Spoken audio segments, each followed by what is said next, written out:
All right, shalom, shalom. I want to first start by giving all praise, honor, and glory to Yahawah by Hashem Yahawah Shah, which is the name of the Most High and His only begotten Son. Um, I'm Brother John. We may be short a few of our brothers this live lesson. Most High willing, we can still continue to do it as well as be edifying. And if those brothers are able to join in at any time, then we'll send out the link for those brothers to be able to join in. But as you can see by the title, us brothers are going to be going into some of the weighty matters. More specifically, the book of Matthew, chapter 23 and verse 23, to try to get some understanding from what Yahawah Shah said about the weighty matters. And as again, we're going to be addressing some of those weighty matters versus what we like to call vain jangling, or should I say what the scriptures calls vain jangling. So that's what us brothers are going to get into. Most High willing, it will be edifying. And as we always do, we're going to try to give about 2 to 3 minutes just for the chat to be able to fill up. Anybody that may tune in or that wants to tune in, they'll have a time to be able to come in, most high willing. Also, like we do, if you do come into the room and you're being edified by the content, please like and share and subscribe to content so that more people may be able to be edified by it. When you come in, just put a like in the video, and most high willing, anybody else that needs to be edified is able to get to the video, or should I say the video is able to get to them. All right. So again, maybe about 2 to 3 minutes, and then us brothers are going to get started. Again, right now I'm going to be the one doing the lesson by myself, but if the other brothers are able to join in, then I'll send the link up. Again, we're going to be doing weighty matters versus vain jangling, so that us brothers can get a really good understanding of Matthew 23 and a lot of other good wisdom as well through the spirit and power of Yahawah by Hashem Yahawah Shah. So as we always like to do, before I get started in the lesson, I just want to begin in a couple of our brothers' key verses that we like to go to.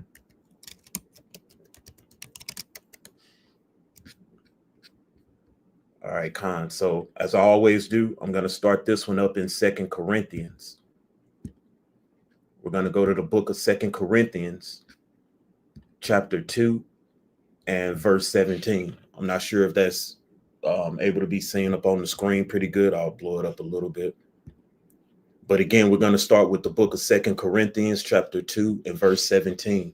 And it reads, "For we are not as many which corrupt the word of God, but as of sincerity, but as of God, in the sight of God, speak we in Christ."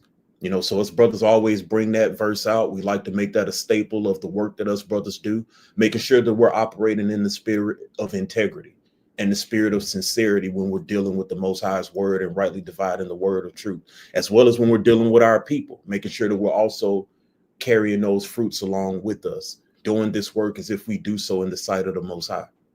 So again, I'm gonna give maybe like 1 more minute, and then we're gonna go ahead and get started with the lesson. Shalom, brother Alfred.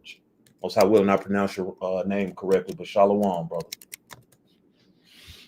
And as we always do, especially because my brothers may not be here, if you have any questions or verses that you want to bring to the lesson, put them in the chat. Even if somebody wants to come on and ask a particular question, just ask for the chat and I'll send that in. Ask for the link and I'll send that in the chat. We always ask that your questions or whatever we going into be on the topic that us brothers are going into for the day. So that way there's no confusion and everything can run smoothly like that. But again, if anybody has a question or has a precept that they want to add to the lesson, put your precept or put your question in the chat, and most high willing, we can get to that as well. All right. So again, I'm gonna go ahead and get started. Most high willing, I said this is an edifying lesson. Us brothers wanted to jump into weighty matters versus vain jangling. And I'm going to go start with the verse that we first mentioned in the book of Matthew, chapter 23. Okay, because that gives us a good account, or maybe our only account, really going into the phraseology of weightier matters of the law. Okay, so we're going to get that first in the book of Matthew, chapter 23. And I'm going to start at verse 23.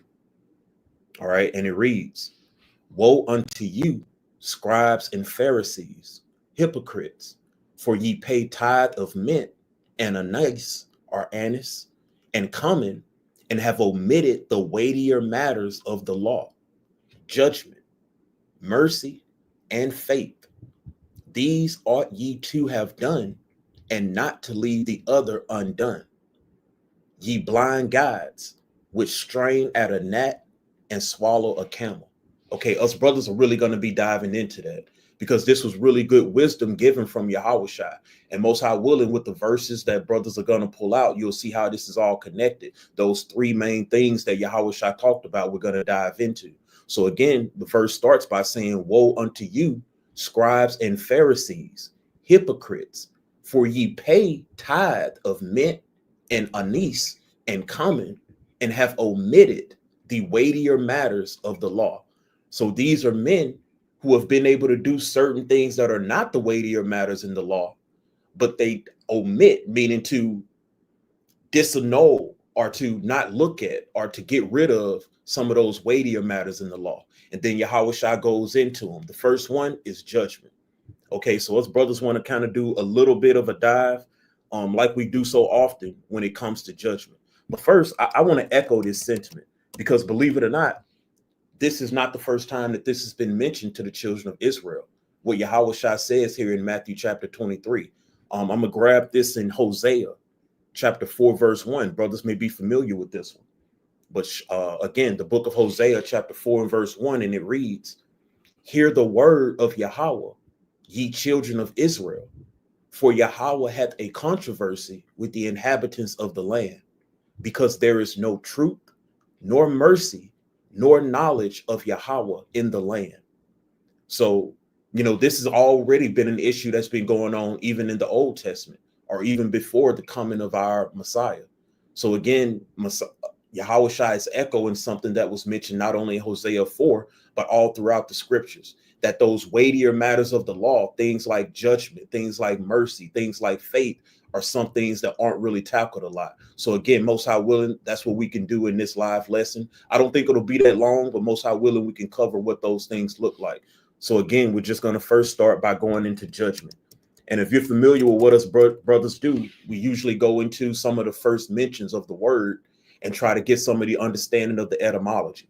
So again, that's what us brothers going to do, and not too much, but just a little bit. We want to get a little bit of understanding of the etymology of what the word judgment is really going into.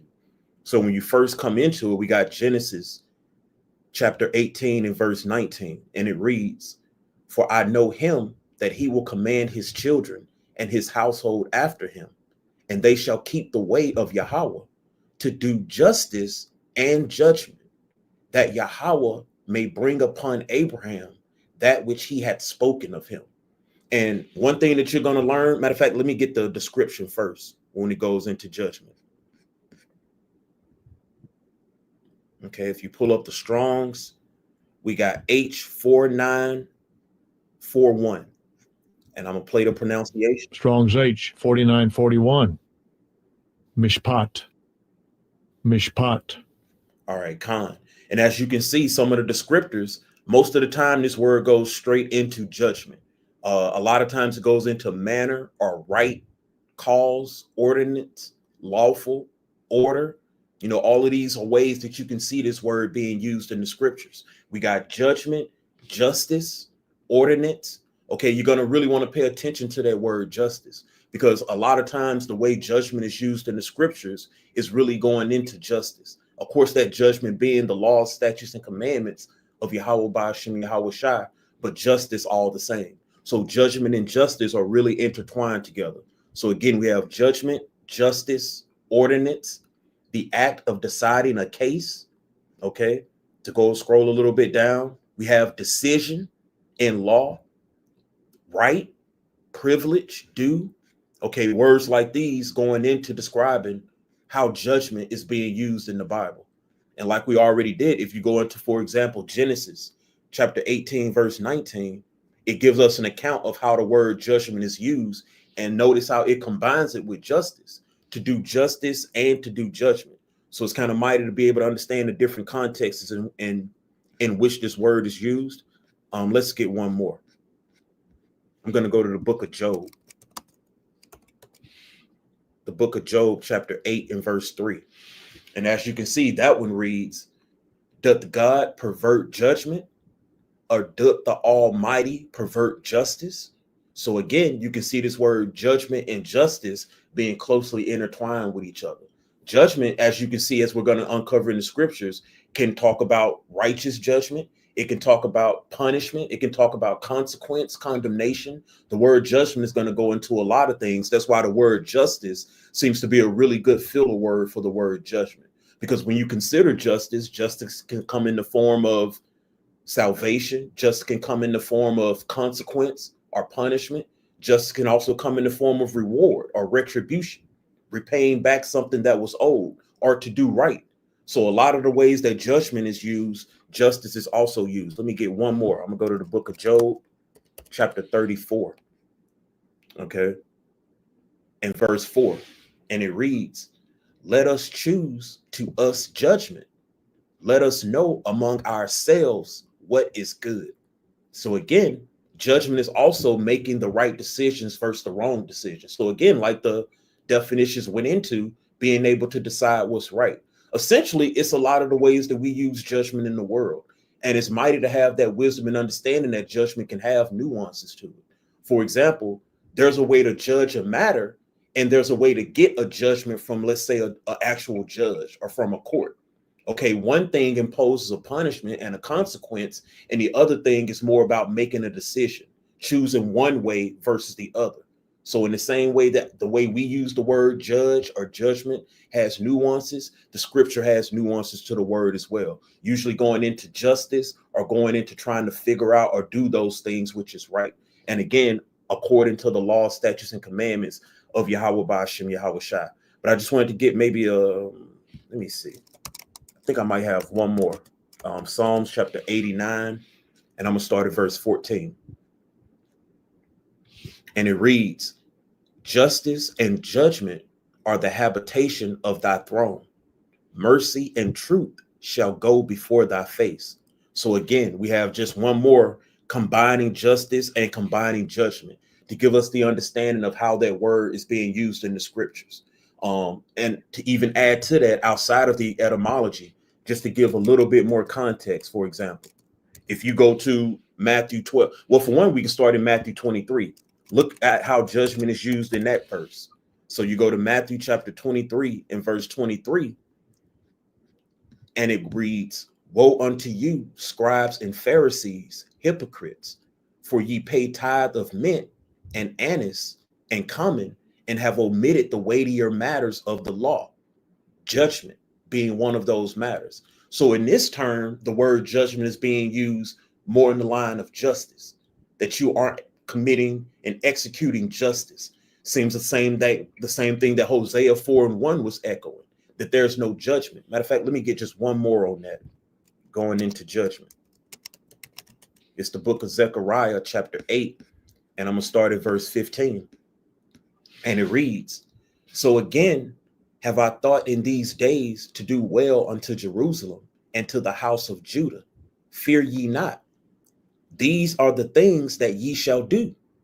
Speak ye every man the truth to his neighbor. Execute the judgment of truth and peace in your gates. So again, even when it comes to judgment, there's particular judgments. There's judgment of justice. There's judgments of truth, but there's also judgments of punishment and condemnation. Okay, we're going to show you that one, an example of that one. In the same chapter, we can go to Matthew chapter 12, for example. The book of Matthew chapter 12, and I'm going to go down to verse 36. And again, if anybody got any questions, anything to add, put that in the chat. And if I'm moving too fast as well, Most High willing, everybody's able to keep up with what we're doing. But if I'm moving too fast, somebody just send a message in there and I'll slow it down.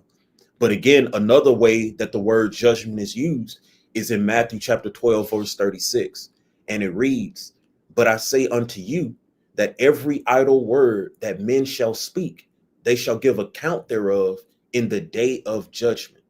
So again, judgment also considers a day where punishment is handed out, or consequence, or again, justice. Justice, just like justice doesn't always mean one particular reward, neither does judgment. Judgment can have a reward of blessings, and judgment can also have a reward of punishment and consequence.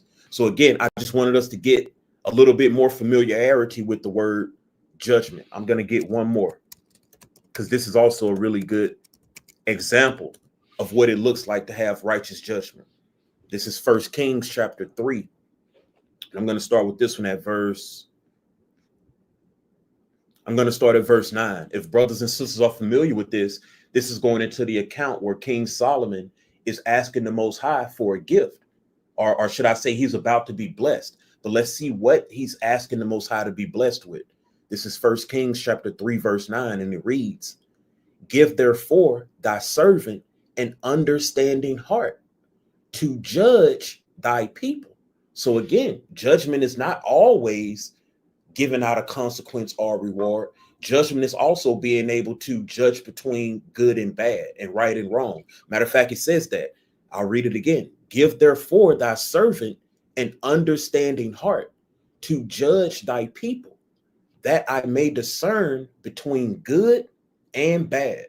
For who is able to judge this thy so great a people?"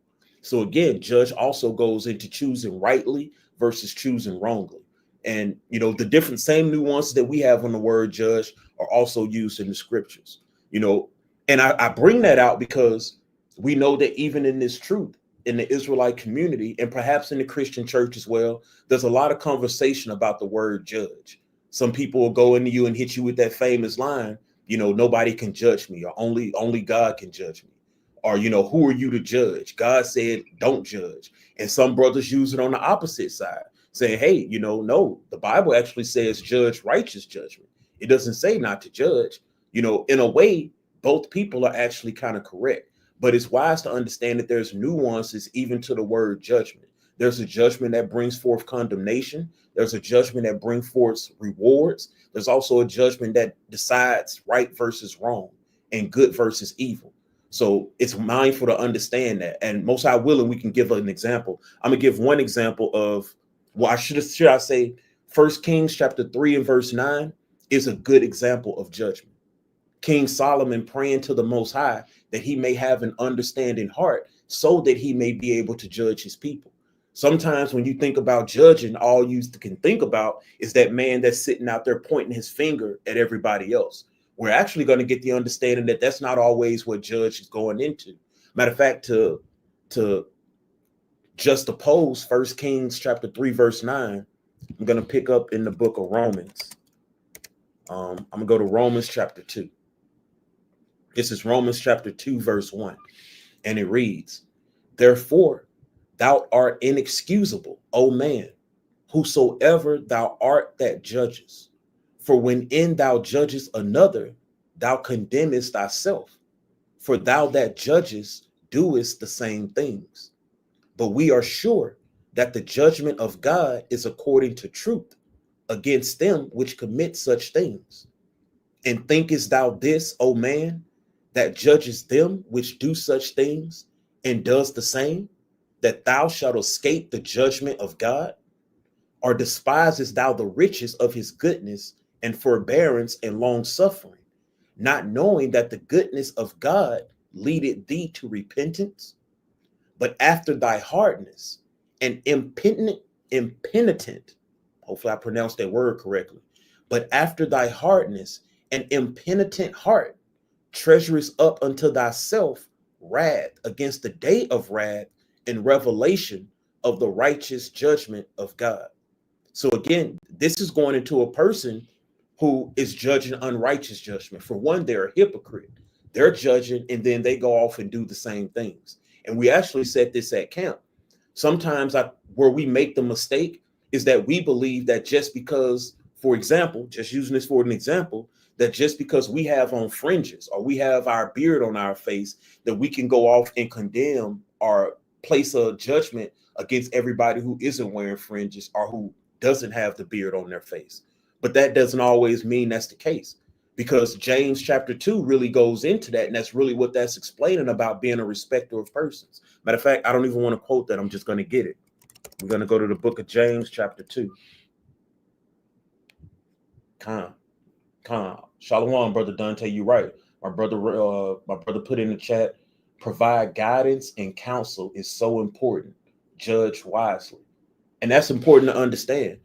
Throughout the history of Israel, being a judge was no light matter. Not every single person was a judge. That's not to say that not everybody applied Ezekiel 3:17 on down and warned their neighbor, or they applied Leviticus 19:17 and rebuked their neighbor. But to be a judge and to judge matters was not always committed to every single person in Israel. Certain men who shown that they had certain qualities were able to have that title because they showed that they feared the Most High. Okay, an account of that can be found in the law, where Moses' father-in-law had petitioned him to go and get judges and men that could help him judge the people. And the people that he judged were those seasoned men of age who also showed that they had a fear of the Most High and were found to be faithful. So again, taking that role of a judge, like you say, Brother Dante, is definitely not a light thing. But again, I just want to explain the kind of judgment that Paul was going into in Romans 2. It kind of is echoed in James chapter 2. Again, starting at James chapter 2, verse 1. Let me see. Do I want to start at verse 1? I'm going to start at verse 4. And it reads, "Are ye not then partial in yourselves, and are become judges of evil thoughts? Hearken, my beloved brethren, hath not God chosen the poor of this world, rich in faith, and heirs of the kingdom, which he hath promised to them that love him? But ye have despised the poor. Do not rich men oppress you, and draw you before the judgment seats? Do not they blaspheme that worthy name by the which ye are called? If ye fulfill the royal law according to the scripture, thou shalt love thy neighbor as thyself, ye do well. But if ye have respect to persons, ye commit sin, and are convinced of the law as transgressors. For whosoever shall keep the whole law, and yet offend in one point, he is guilty of all. For he that said, do not commit adultery, said also, do not kill. Now, if thou commit no adultery, yet if thou kill, thou art become a transgressor of the law. So speak ye, and so do, as they that shall be judged by the law of liberty. For he shall have judgment without mercy that hath showed no mercy, and mercy rejoiceth against judgment."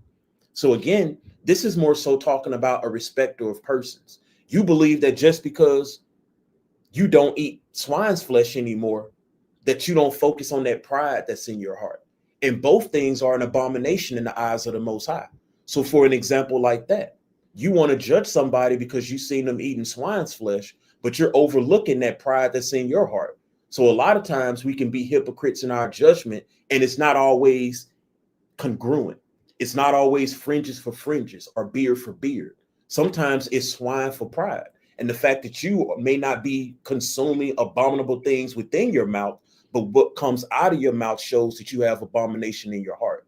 So again, James is really going into that respecter of persons when it comes into the law. And again, we also have to be mindful of that as well. But I just want to go ahead and continue with the lesson. That was Romans chapter 2, going into judgment. Let me go back to that chapter real fast. Romans chapter 2, I'm going to pick back up at verse 5. And it reads, "But after thy hardness and impenitent heart treasurest up unto thyself wrath against the day of wrath and revelation of the righteous judgment of God, who will render to every man according to his deeds." So there's a brother that's trying to be a judge on the day of the Most High's judgment. And there's a brother that's considering wrath on the day of the Most High's wrath. Think about that. You're in such a lofty position. You're so secure that on the day of the Most High's judgment, you're a judge. And on the day of the Most High's wrath, your mind and your thoughts are filled with wrath for who is going to receive wrath. Like Amos 5:18 says. Matter of fact, let me get that one.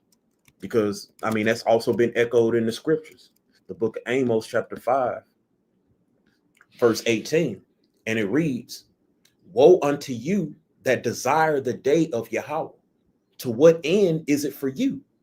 The day of Yahawah is darkness and not light." And that's mighty to consider when those people love to be judges. You want to be pointing out people's faults so bad that sometimes that can get in the way of you pointing out your own. And that's the position that we don't want to be in. Again, Most High willing, brothers and sisters aren't hearing what I'm not saying. This is not to say that you don't rebuke, admonish, that you don't correct, that you don't love your brother by also making sure that they keep the laws, statutes, and commandments. but that's a difference between becoming a judge. There's a difference in going out there and edifying your brother and sister and judging your brothers and sisters. And again, Most High willing, we able to uncover what some of those things look like by the end of this lesson. But again, think about Romans 2 and 5, and then also consider Amos 5 and 18. That's why we went there. Because again, there's a person that's considering wrath and considering judgment in the day of the Most High's wrath and then the day of the Most High's judgment. Unfortunately, a lot of brothers got that y'all spirit. You know, it's never we. When our forefathers prayed for the Most High to come back and forgive our people and heal our land and bring salvation to us, our righteous forefathers like Daniel, for example, in Daniel chapter 9, or in Baruch chapter 2, matter of fact, the whole book after chapter 2, many of our forefathers, when they prayed, they said, we have sinned, we have gone astray, and even took credit for some of the things that their forefathers did. And you know what? That's in the law. Matter of fact, let me get that. I'm not going to stretch this point out long, but a lot of this is dealing with judgment. Judgment is a big one. That's often slack when it comes to the children of Israel. And that's why Yahawah mentioned it as a weighty matter in the law. So again, I'm going to get that. Leviticus chapter 26, verse 14. Actually, let me go to verse Leviticus 26. I'm going to go straight to verse.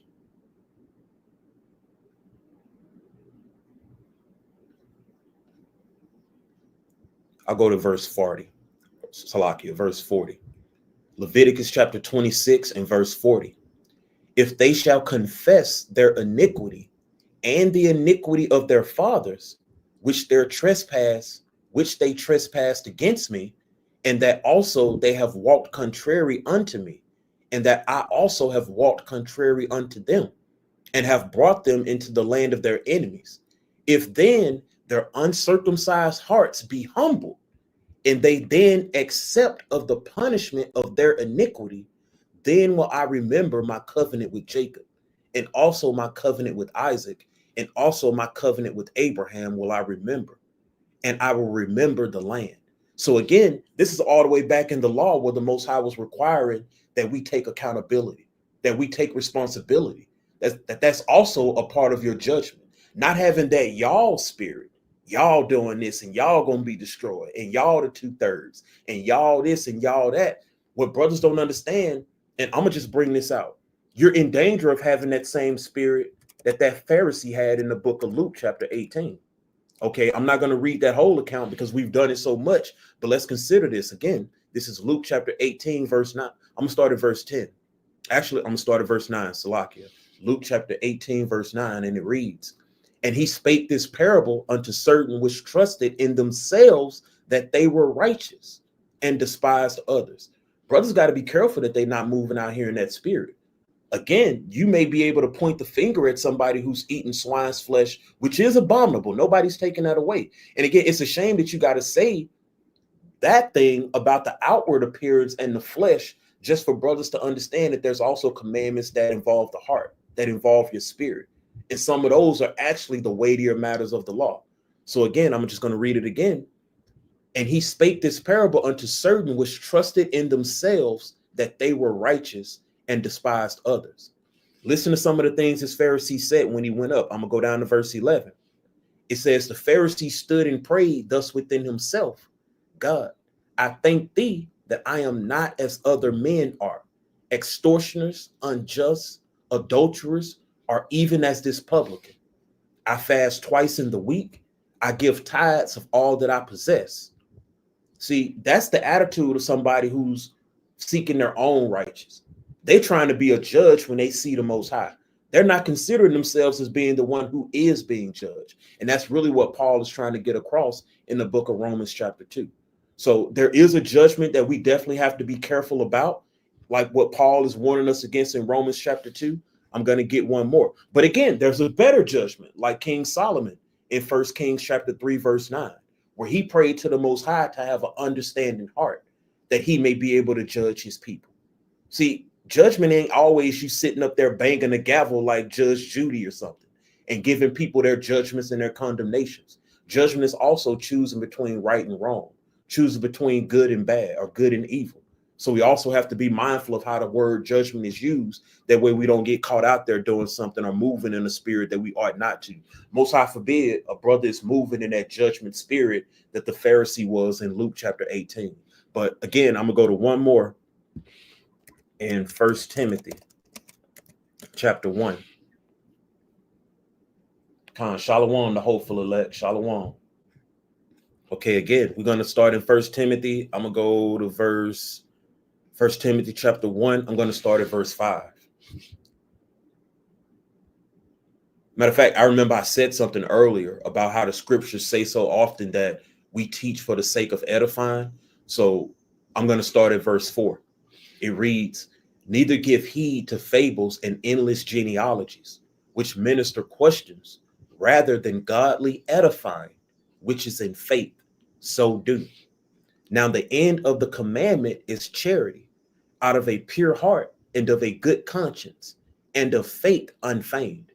I love that verse because notice 3 of the things that we're talking about that are weighty matters of the law are judgment, mercy, and faith.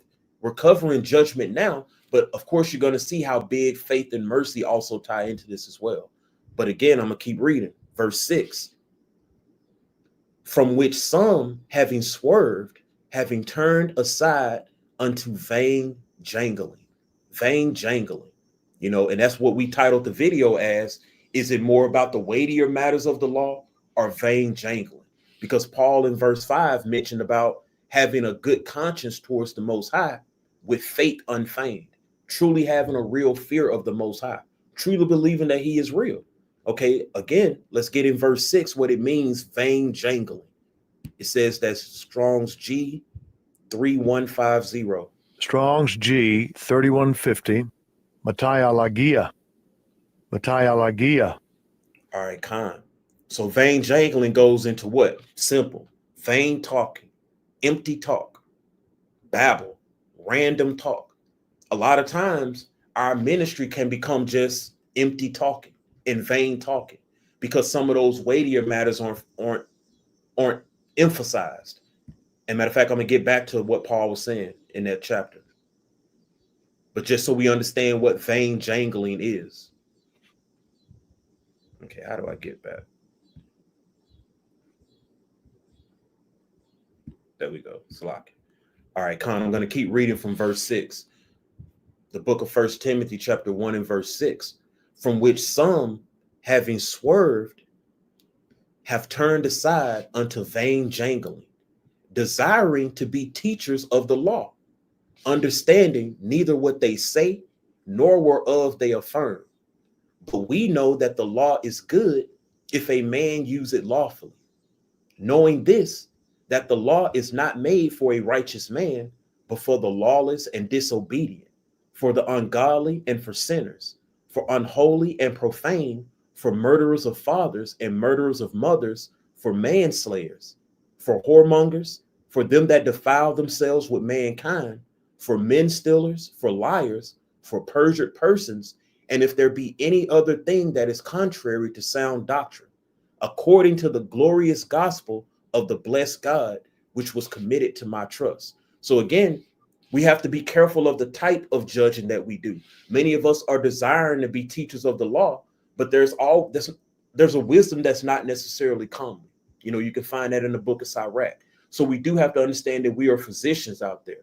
And when you're judging somebody, this is the barometer that I like to go through. Paul also gives that wisdom, but we can find many others in the scriptures. This is Galatians chapter 6 and verse 1, and it reads, "Brethren, if a man be overtaken in a fault, ye which are spiritual, restore such a one in the spirit of meekness, considering thyself, lest thou also be tempted. Bear ye one another's burdens, and so fulfill the law of Hamashiach. For if a man think himself to be something when he is nothing, he deceiveth himself." And see, that's mighty to really think. Because again, there's a brother who looks down at a brother because he got his beard on and that brother don't. Or he got his fringes on and that brother don't. Perhaps more wisdom and more spirit was delivered unto you. I had to say that to a brother recently, arguing about the name. You're mad that brothers are teaching people and using the name Jesus, but we're trying to reach people at the level that they're at. And we're trying to pull those people up and restore them.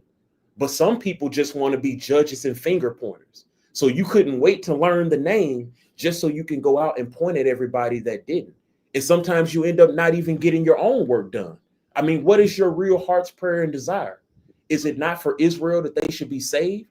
Or do you just want to be a finger pointer all the way up until Judgment Day? Do you just want to think about everybody else's wrath all the way up until Judgment Day? And do you not want to consider yourself in these things? So we have to be very careful when it comes to being judges. Like my brother Dante said, judging wisely. Judge is something that really should be committed to the wise, because there's a lot of slack judgment going on, and there's a lot of unrighteous judgment. Like Yahawah said, those are some of the weighty matters of the law that the scribes and the Pharisees weren't focusing on. And we have to just oppose that scripture. When you go to Matthew 23, think about what he says to them in verse 24. It reads, "Ye blind guides, which strain at a gnat and swallow a camel." So Yahawah wasn't teaching that you ought not to pay the tithes of mint and anise and common, but your omission of those weightier matters makes you strain at a gnat and swallow a camel.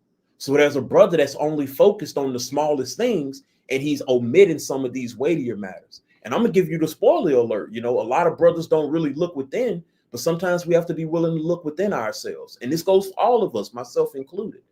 But be careful, because a lot of brothers only seem to talk about the outward man because that's the part that they got right. When I'm wearing my fringes, I can go out there and judge everybody that don't have fringes. And the same thing with the beard, and the same thing with the eating of swine's flesh, and the same thing with many things that show that the outside of the cup is clean. But that inside of the cup, that's a different beast right there. And that's why a lot of times, a lot of brothers and sisters may not address those things, because in themselves, they still haven't even accomplished those weightier matters of the law. Brother's judgment ain't where it need to be. Neither is brother's mercy, and neither is brother's faith. But it's real easy to put on fringes and go point at everybody else that doesn't. So again, and watch, nobody's teaching you don't wear your fringes. And it's a shame, like I said, again, we have to always reiterate that just to teach people that there's still weighty matters of the law that you got to tend to. So if you're somebody that only pull on your fringes so you can go and judge everybody that isn't, maybe you should take a second look at that thing. Your faith is producing the works that it has. Sometimes you got to build up other people's faith. But I just want us brothers and sisters to pay attention to verse 24 about straining at a gnat and swallowing a camel. We real big at doing this over here in America. There's many things that are going on in the world, and we do a lot of vain jangling in Israel. We do a lot of vain jangling in the Christian church. We do a lot of vain jangling even in the world as a whole, because there's so many atrocities and things that are going on around us. What is life like in Haiti? What is life like in the Congo? What is life like in Nigeria right now for those Christians who just got massacred? Okay, there's so many issues that are going on, but if a brother sole focus is fringes or taking your hat off, and again, don't hear what I'm not saying, but I'm just saying you have to make sure that you focus on some of those weightier matters as well. A person that comes up to you with their hat on when the word comes out is something that you can fix, but you don't let that get in the way of teaching them judgment, mercy, and faith. You definitely want to make sure that you treat those as weighty matters. All right, so we kind of knocked out judgment. Now it's brothers, or should I say I'm by myself, so not us brothers. But now we can get into the mercy part. And the same thing we went into judgment, we're going to go into the etymology first when it comes to mercy. So the first use of mercy, what do we got here? Genesis chapter 19, verse 19.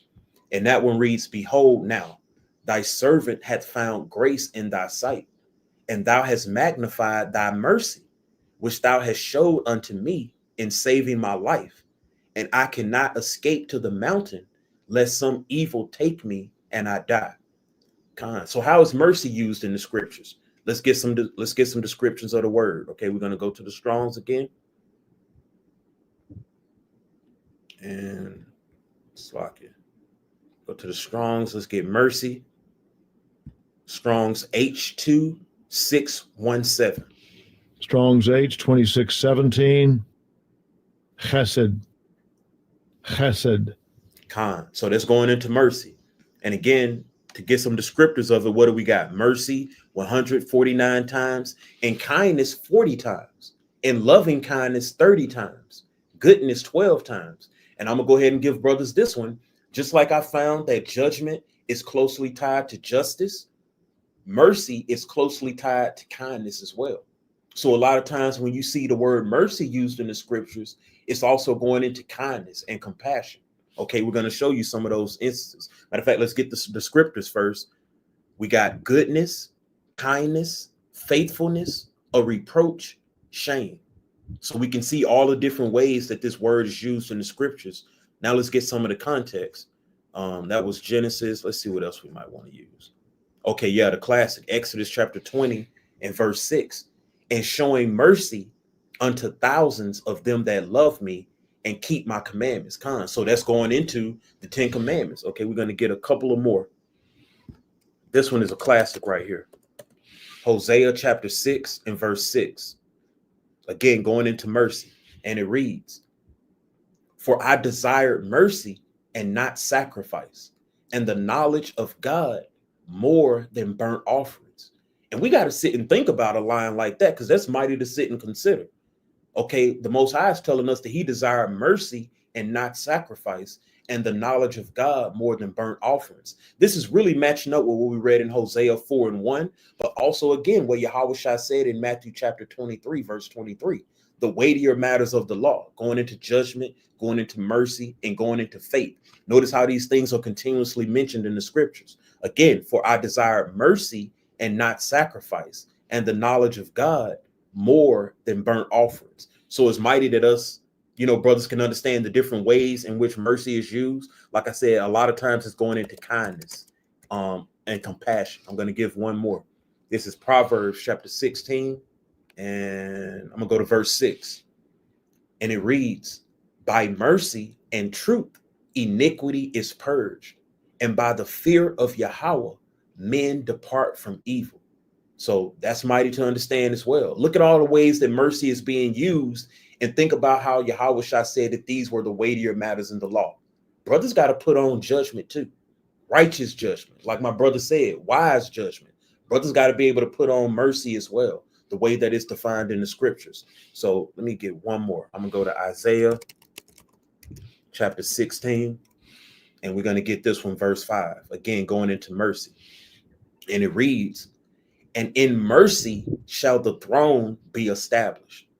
Okay, how does that sound? That sounds going into that loving kindness, that compassion, or how the Most High said in Exodus 20, he shows mercy on those who love him, that compassion and that loving kindness. So Yahawah, now you understand in Matthew 23, he's saying, hey, what happened to that? What happened to the judgment? Righteous judgment, righteous justice, not just judging people based on your own self-righteousness, but righteous judgment of the Most High. Matter of fact, let me get one more, man. I'm going to go right back to this, but I just want to get that one because that's a mighty understanding. Even going into the law about judging. This is Leviticus chapter 19, verse 15. And it reads, ye shall do no unrighteousness in judgment. Thou shalt not respect the person of the poor, nor honor the person of the mighty, but in righteousness shalt thou judge thy neighbor. So again, we can't forget that righteousness part. We can't just be so quick to judge people based on where they are in their walk because we feel like we're a little bit more elevated. So we already got that finger pointing spirit. No, we need to come to the Most High with the spirit of that publican, understanding that we need to be merciful, for we ourselves are sinners. And the same measure that is meet unto us to show mercy is perhaps the same measure that's going to be shown unto us. So again, brothers got to be real careful with that one. I just wanted to give us an example of judgment in the law, saying that we are to judge righteous judgment. All right, so we're going to go back to where we was at in mercy. Again, Isaiah chapter 16 and verse 5. And it reads, and in mercy shall the throne be established, and he shall sit upon it in truth in the tabernacle of David, judging and seeking judgment and hasting righteousness. And that's important to understand. And in mercy shall the throne be established, going into loving kindness, going into compassion. So where are those fruits amongst Israel? Okay, sometimes we got to catch up when it comes to the spirit. I'm gonna just be honest, and I can't beat around the bush when I say that, because the fruits of what a lot of brothers do is looking righteous, but we got to make sure that we get those weightier matters of the law done as well on our inward parts, that we also uncircumcise our hearts, that we are not learning from the lessons that our forefathers put forth, that we also have to operate in these weightier matters of well, and also have to operate in the spirit. Let me get one more. This is a good one here. Lamentations. The book of Lamentations, chapter 3. The book of Lamentations, chapter 3, and I'm going to pick up at verse 21.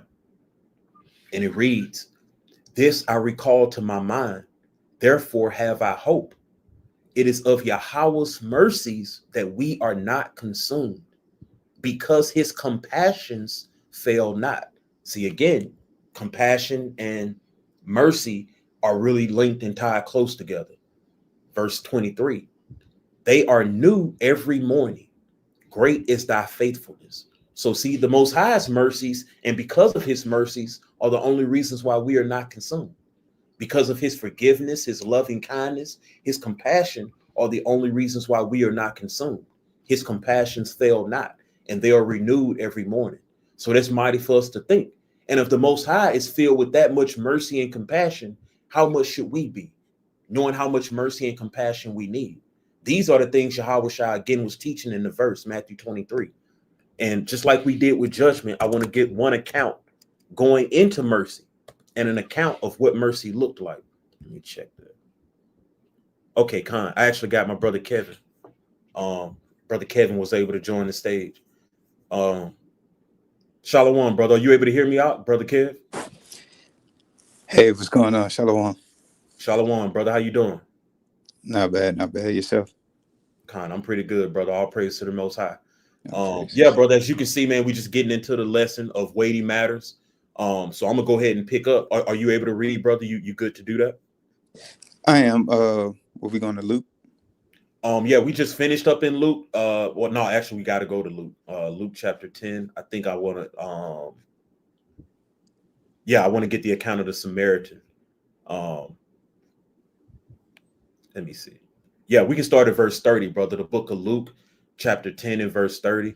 And again, if you got any precepts or anything you want to add to, brother, feel free to put that in there as well. Or, just add to the discussion. But to start at Luke chapter 10, verse 30, if we can. Okay. Luke chapter 10, verse 30. "And Jesus answering said, A certain man went down from Jerusalem to Jericho and fell among the thieves, which stripped him of his raiment and wounded him and departed, leaving him half dead." Verse 31. "And by chance there came a certain priest that way, and when he saw him, he passed by on the other side. And likewise a Levite, when he was at the place, came and looked on him and passed by on the other side." Verse 33. "But a certain Samaritan, as he journeyed, came where he was, and when he saw him, he had compassion on him." He had what, brother? Compassion on him.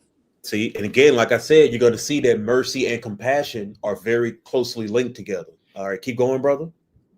Verse 34.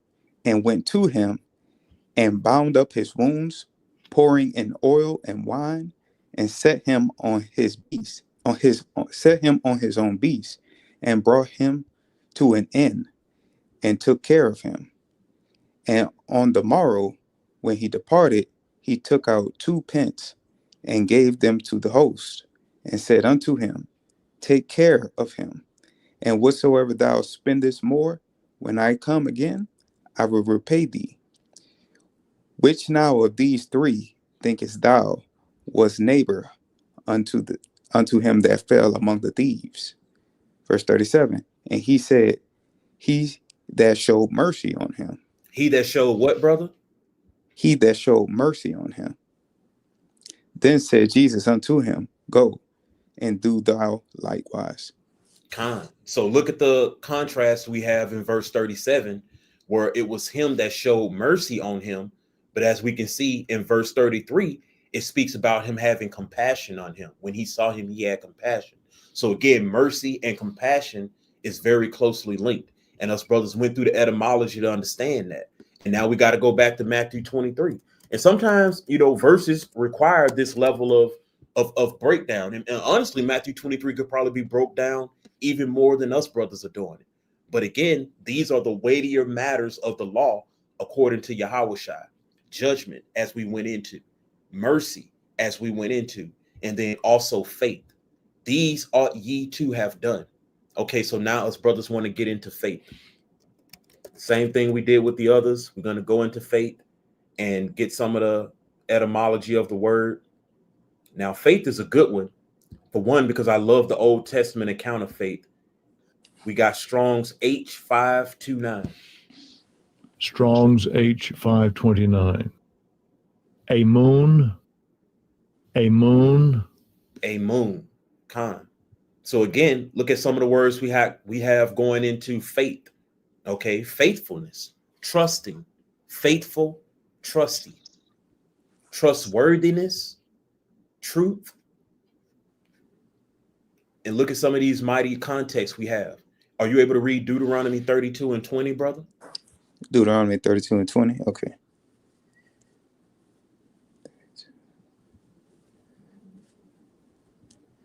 Deuteronomy 32 and 20. And he said, I will hide my face from them. I will see what their end shall be. For they are a very froward generation, children in whom is no faith. Children in whom is no faith. So we have faith being mentioned in the law, and that we as the children of Israel were void of it. We lacked faith. We lightly esteemed the rock of our salvation. Even after the miracles, we still lack faith. Okay, and you're going to see that even in the New Testament, this word really starts to become used. Matter of fact, let me see.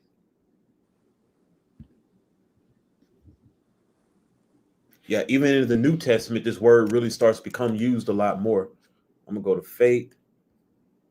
That's Deuteronomy 32 and 20. Look at some of the passages that we have in the New Testament. I just want to take a little bit of time to read over some of these so you can not only get the context, but look at some of the power that's mentioned when faith is mentioned. For example, let's see. Let's go to in Mark chapter 5, verse 34. And he said unto her, daughter, thy faith had made thee whole. Go in peace and be whole of thy plague. And then you have the other one. And Yahawah said unto him, go thy way, thy faith had made thee whole. And immediately he received his sight and followed Yahawah in the way. Or Luke again, Luke chapter 5, verse 20. And when he saw their faith, he said unto him, man, thy sins are forgiven thee. See, what's this thing about faith? Because sometimes in the world, we can believe that faith is just abundant, that everybody got faith. Us brothers say on the highways and hedges often, if we ask 100 people if they believe in God, chances are 95 people or greater are going to tell you they do. We're going to say that we believe in the Most High. So is this that type of faith, or is this a stronger faith? You know, Yahawah, even dealing with his disciples, told them that they lack faith in certain things. So faith is always something that we're going to have to continually grow and build. And when you really reference the New Testament and the Old Testament, it really goes back into the fear of the Most High. I want to get this one real fast if we can. I'm going to go to the book of Hebrews, chapter 11. And let's get the classic, brother. We can read verse 1, and then we're going to read verse 6. Okay. Hebrews chapter 11, verse 1. Now faith is the substance of things hoped for, the evidence of things not seen. That's what faith is, the substance of things hoped for, the evidence of things not seen. Now we can get verse 6, brother. Hebrews chapter 11, verse 6. But without faith, it is impossible to please him. For he that cometh to God must believe that he is, and that he is a rewarder of them that diligently seek him. And let's just get an example, brother, real quick. If you can read verse 7. Okay. Hebrews chapter 11, verse 7. By faith, Noah, being warned of God of things not seen as yet, moved with fear. Moved with what, brother?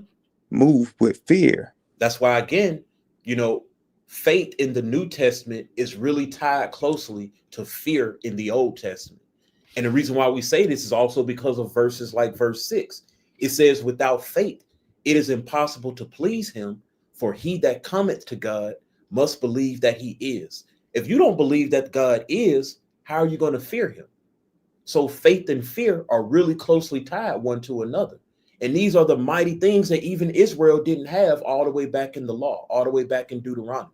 So these are weighty matters of the law. That's why us brothers often teach at camp Proverbs 1:7 as a staple. It says, the fear of the Lord is the beginning of knowledge, but fools despise wisdom and instruction. See, sometimes you got to start with most people at the beginning. You want them to wear fringes, but their faith is weak.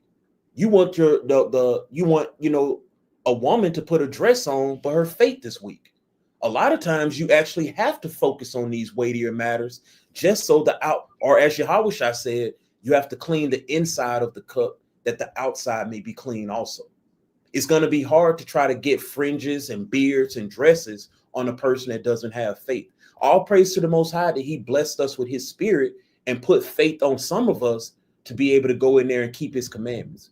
But some people have to have their faith increased. What does Romans 10:17 teach us? Faith cometh by hearing, and hearing by the word of the Most High. Some people need their faith increased before you can just go into judging them about what they're not keeping as far as the commandments. That's one of the weightier matters of the law. So we definitely want to make sure we come in with the faith and that we teach faith. Remember Proverbs 1:7. Fear of the Most High is the beginning of knowledge, and fear is closely tied to faith. Can we start at verse 7 just one more time, brother, from the top? Okay.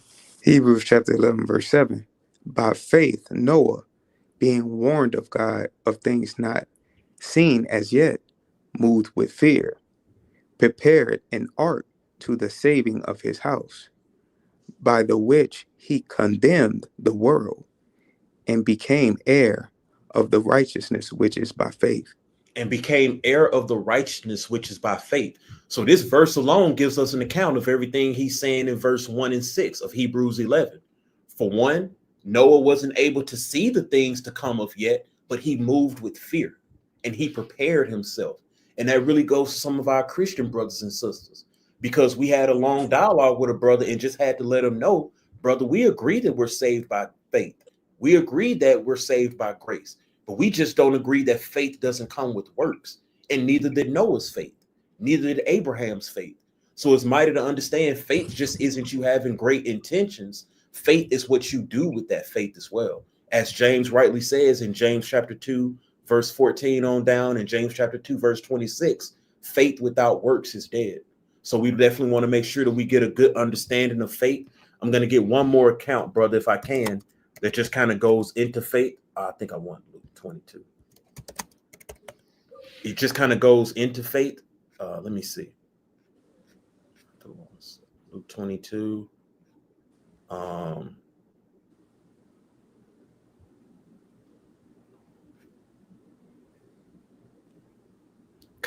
Let's get Luke 22 and verse 31. Okay. Luke chapter 22, verse 31. And the Lord said, Simon, Simon, behold, Satan hath desired to have you, that he may sift you as wheat. But I have prayed for you. I have prayed for thee, that thy faith fail not. That what fails not, brother? Thy faith fail not. And when thou art converted, strengthen thy brethren. Think about Yahawah telling this to Peter, telling him that Satan desires to have him and that he's going to pray for him, that when he's tried, that his faith faileth not. Faith is a big thing in this one. Think about all the scriptures those brothers went to where Yahawah told so many people, your faith has made you whole. Your faith has healed you. Your faith has done this. Many people think they believe in God, but unfortunately not like you think you do. Think about the faith of Abraham, being willing to sacrifice one of his own sons. See, a lot of times we look at 2025, and like I said, most people will tell you they believe in the Most High. But Yahawah asked a rhetorical question in Luke chapter 18, verse 8. He said, when the Son of Man cometh, shall he find faith on the earth?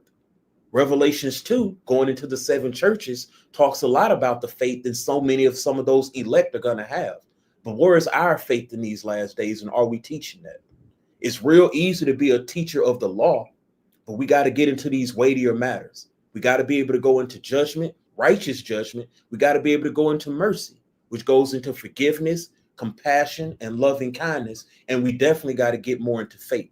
We definitely have to really believe that he is, as Hebrews 11 teaches us. And believe it or not, that's what most people's problem is. If you look at the world today, matter of fact, the Most High told you that this would happen. Real quick, let me get, I think it's Isaiah. I want to say Isaiah chapter 63. The Most High can take your faith away. You know, us being in captivity after captivity, according to Deuteronomy 32, according to Hosea chapter 5, and many other verses, the Most High said he was going to hide his face from us, that he was not going to dwell amongst us. In Deuteronomy 32, what we're referencing, he said it was because we were a people with no faith. So faith is big in this thing. You have to believe the Most High exists, because when we knew him and his miracles when he delivered us out of Egypt, we lightly esteemed the rock of our salvation. So we don't want to make that mistake again. Can we get Isaiah chapter 63? I think it's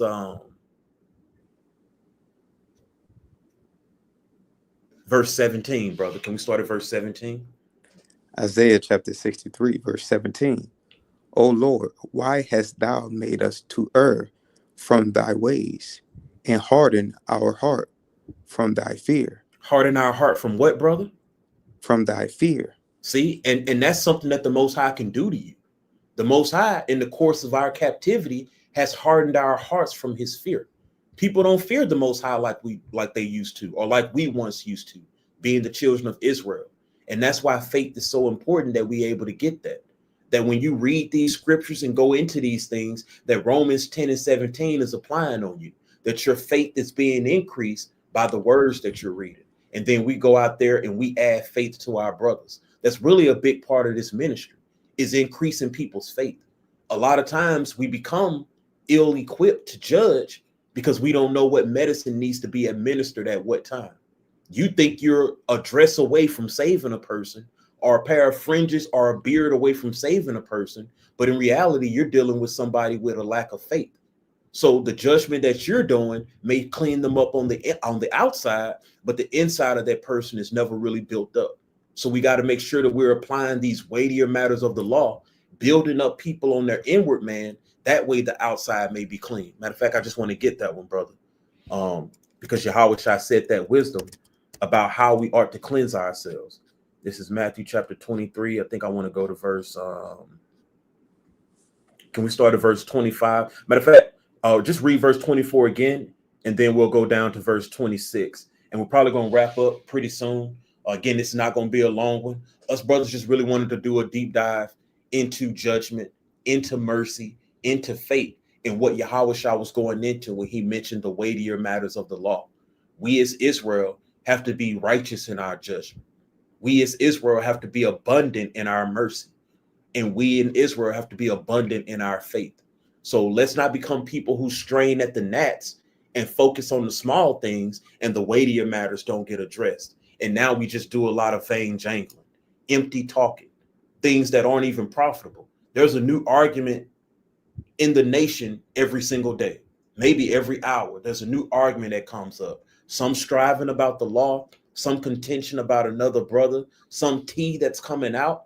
But at the same time, we need to make sure that we're putting on these weightier matters of the law and growing and increasing in these. But yeah, brother, can we go ahead and pick up at verse 24, Matthew 23 and 24? Matthew chapter 23, verse 24. Ye blind guides, which strain at a gnat and swallow a camel. Woe unto you, scribes and Pharisees, hypocrites, for ye make clean the outside of the cup and of the platter, but within they are full of extortion and excess. Thou blind Pharisee, clean first that which is within the cup and platter, that the outside of them may be clean also. That the outside of them may be clean also. That's instruction. That's not just a good idea.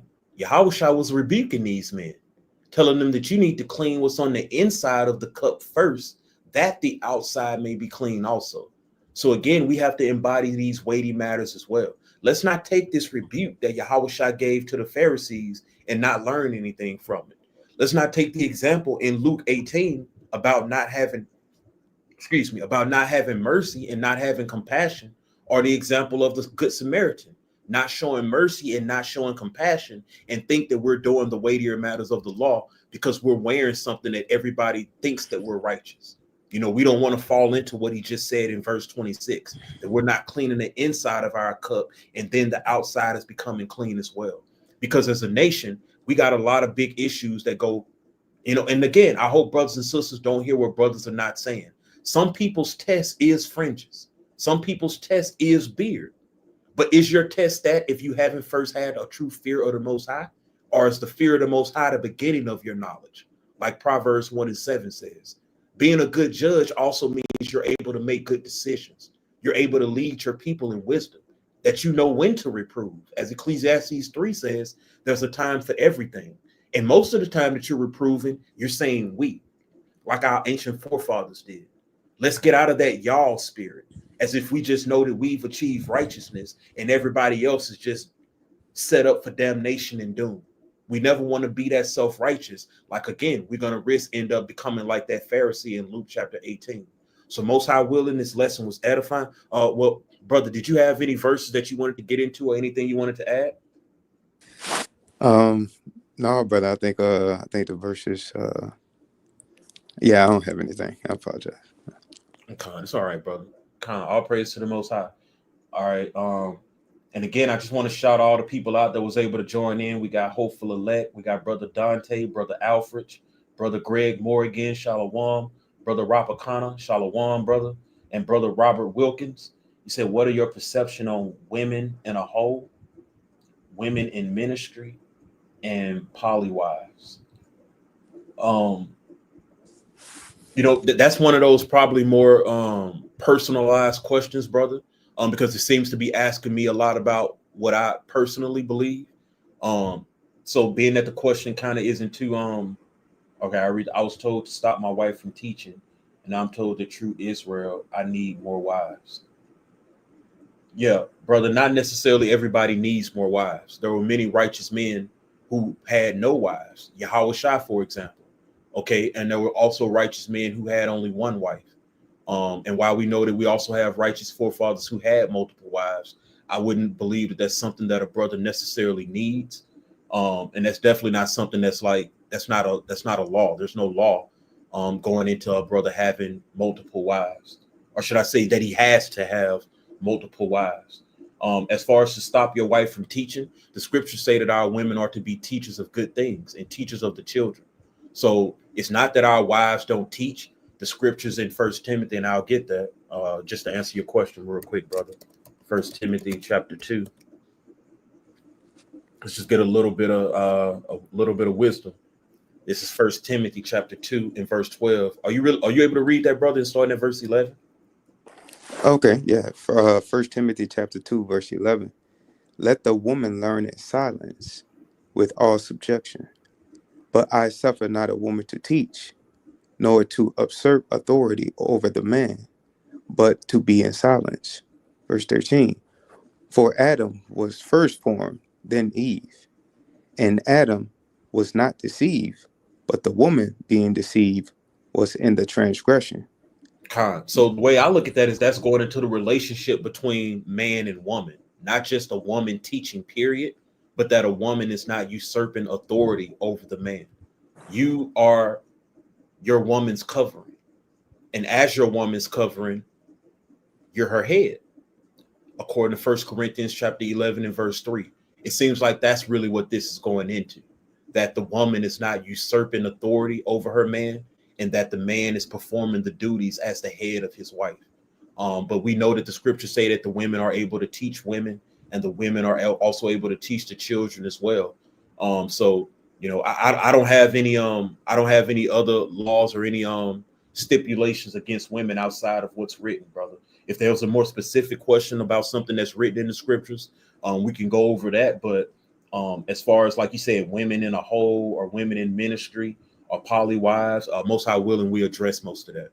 And again, we can kind of go into that a little bit more if some of those questions are not addressed. But it'll probably be better to pull out a specific scripture so that us brothers can go and tackle that one. But again, good questions coming from everybody, man. All praise to the Most High for everybody that was able to tune in. Again, Most High willing, the lesson was edifying. Us brothers just wanted to reiterate again. We wanted to go into weighty matters versus vain jangling, just to make sure that brothers aren't out here just arguing and being contentious our whole time. That we really take this thing seriously and we really seek the kingdom of the Most High. We actually exercise righteous judgment, mercy, and faith. And Most High willing, this lesson was edifying and giving us the understanding on how we are to do that. All praise, brother Robert. But again, man, we want to end just like we begin, giving all praise, honor, and glory to Yahawah by Hashem, Yahawah Shah. Shalom. Shalom.